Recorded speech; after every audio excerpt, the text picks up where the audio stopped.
एक समय की बात है। पहाड़ियों में बसे एक छोटे से गांव में अर्जुन नाम का एक युवक रहता था। अर्जुन अपने सीधे स्वभाव के लिए जाने जाते थे। वह अपने मन की बात कहने में विश्वास रखते थे, चाहे स्थिति कोई भी हो। उनकी ईमानदारी उनकी ताकत और कमजोरी दोनों थी। अर्जुन के पिता राम एक बुद्धिमान व्यक्ति थे जो बुद्ध की शिक्षाओं का पालन करते थे।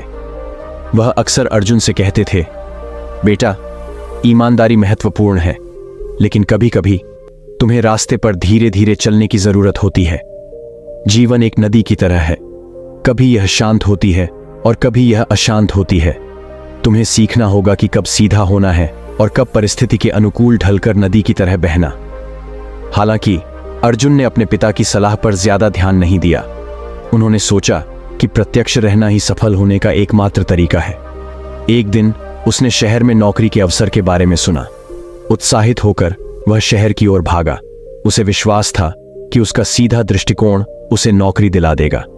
जैसे ही वह साक्षात्कार के लिए कार्यालय में दाखिल हुआ, उसकी मुलाकात सख्त दिखने वाले प्रबंधक श्री शर्मा से हुई। अर्जुन अपने स्वभाव के अनुरूप अत्यंत ईमानदारी के साथ प्रश्नों का उत्तर देने लगा। जब उनसे उनकी कमजोरियों के बारे में पूछा गया तो उन्होंने स्पष्ट रूप से कहा, मैं थोड़ा आलसी हूं सर, मैं थोड़ा आलसी हूं सर। श्री शर्मा ने भौहें चढ़ाईं, लेकिन साक्षात्कार जारी रखा। जैसे ही अर्जुन कमरे से बाहर निकला, उसने सोचा कि उसने इसमें महारत हासिल कर ली है।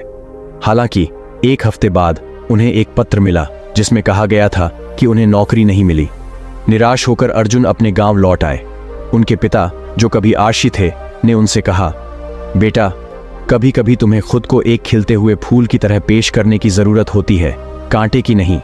अपनी कमजोरियों को इस तरह व्यक्त करना सीखो कि वे विकास के अवसर की तरह लगें। हालांकि अर्जुन असंबद्ध रहे। उनका मानना था कि सफलता पूरी तरह से ईमानदार होने में है, न कि सच्चाई पर झूठ बोलने में। खुद को साबित करने के लिए दृढ़ संकल्पित होकर उन्होंने फिर से अपनी किस्मत आजमाने का फैसला किया, इस बार एक अलग कंपनी में। दूसरा साक्षात्कार पहले की तरह ही सामने आया। अर्जुन अपनी कमियों के प्रति ईमानदार थे और एक बार फिर उन्हें अस्वीकृति पत्र मिला। उसके भीतर निराशा बढ़ी, लेकिन साथ ही उसके दृष्टिकोण के बारे में संदेह का बीज भी पनपा। एक दिन जब अर्जुन गांव से गुजर रहे थे तो उन्होंने एक बूढ़े साधु को बरगद के पेड़ के नीचे बैठे देखा। साधु ने अर्जुन की अशांति को भांपते हुए उसे अपने पास बुलाया। बेटा, तुम इतनी परेशान क्यों दिख रही हो? उसने पूछा।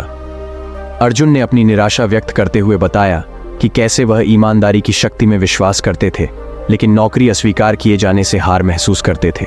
भिक्षु मुस्कुराए। मेरे बच्चे, ईमानदारी वास्तव में एक महान गुण है, लेकिन इसे ज्ञान के साथ जोड़ा जाना चाहिए। मैं तुम्हारे साथ एक कहानी साझा करता हूं। भिक्षु ने सिद्धार्थ नाम के एक बुद्धिमान व्यापारी की कहानी सुनाना शुरू किया, जो सदियों पहले उसी गांव में रहता था। सिद्धार्थ अपने सफल व्यापारिक सौदों और सम्मान के लिए जाने जाते थे। एक दिन एक युवक व्यवसाय में सफल होने के बारे में सलाह लेने के लिए सिद्धार्थ के पास आया। सिद्धार्थ ने उसे पास के शहर की यात्रा पर अपने साथ चलने के लिए आमंत्रित किया, जहां उसे कुछ व्यवसाय से निपटना था।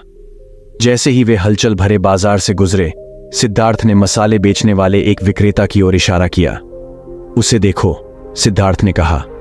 जब कोई ग्राहक अपने मसालों की गुणवत्ता के बारे में पूछता है तो वह केवल यह नहीं कहता कि वे अच्छे हैं।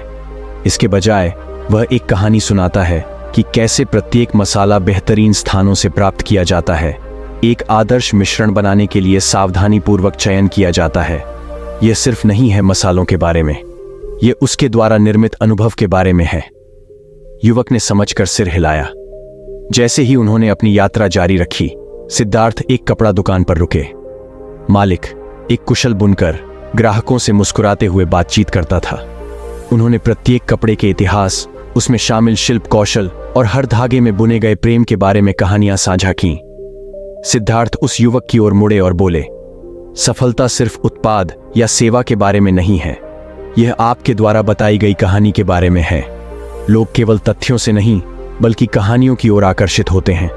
अपने आप को और अपनी क्षमताओं को इस तरह से प्रस्तुत करना सीखें जो मंत्रमुग्ध कर दे और प्रेरणा देता है। अर्जुन ने साधु की बात की गहराई को समझते हुए ध्यान से सुना।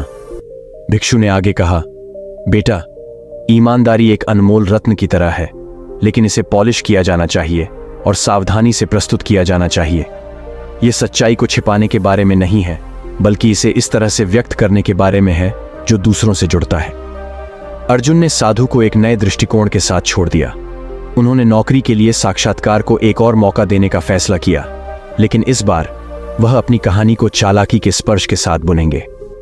अपने अगले साक्षात्कार में अर्जुन ने खुद को चुनौतियों से पार पाने के लिए उत्सुक एक मेहनती कार्यकर्ता के रूप में पेश करने पर ध्यान केंद्रित किया।